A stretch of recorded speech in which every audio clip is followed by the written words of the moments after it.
ఆయన మీరేల నన్ను వెతుకుచుంటిరి, నేను నా తండ్రి పనుల మీద నుండవలనని మీరు ఎరుగురా అని వారితో చెప్పెను. దేవుని నామానికి మహిమ కలుగును గాక.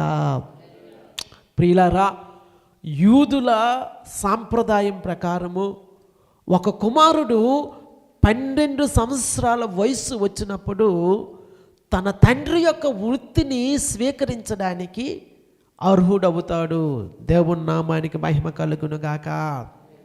యేసుక్రీస్తు ప్రభువారు 12 సంవత్సరాల ప్రాయము కలిగినటువంటి వ్యక్తి కనుక తన తండ్రి పని మీద ఆయన ఉండవలసి ఉన్నది.